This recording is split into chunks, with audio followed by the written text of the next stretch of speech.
দেশের পরিবর্তনের সাথে সাথে পরিবর্তনের হাওয়া লেগেছে ক্রিকেটেও। বাংলাদেশ ক্রিকেট বোর্ডে এতদিন যারা রাজত্ব করে আসছিল, পতন ঘটেছে তাদের। সবকিছুই জানাবো এই ভিডিওতে এবং খেলার সব আপডেট পেতে সাবস্ক্রাইব করুন আমাদের চ্যানেলটিকে। দর্শক, আপনারা কাকে বিসিবির সভাপতির দায়িত্বে দেখতে চান কমেন্ট করে জানাবেন।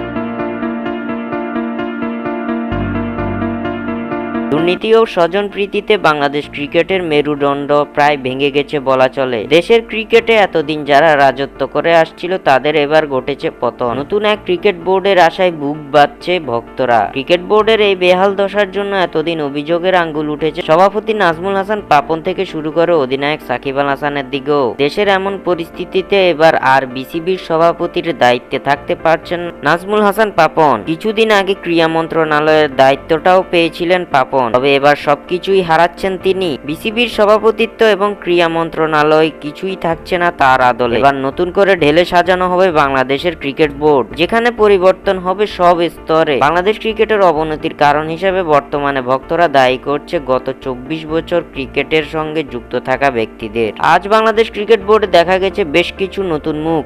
তাদের পরিকল্পনা নতুন করে সাজাবে ক্রিকেট বোর্ডকে। নাজমুল হাসান পাপনের সঙ্গে একসময় বোর্ডে রাজত্ব করা মিনহাজুল আবেদিন নান্নু ও হাবিবুল বাশাররা সুর পাল্টেছেন। তারাও চাইছেন বর্তমানে সুশাসনের মধ্য দিয়ে দেশের ক্রিকেটে উন্নতি চান বাশার নান্নুরা। তবে বাংলাদেশ ক্রিকেটের নতুন সভাপতি কে হবেন বা কে কোন পদে থাকবেন তা এখনো নিশ্চিত নয়। তবে ভক্তদের চাওয়া সঠিক ব্যক্তির হাতেই যেন যায় ক্রিকেটের সভাপতির দায়িত্ব, যে এগিয়ে নিয়ে যাবে দেশের ক্রিকেটকে।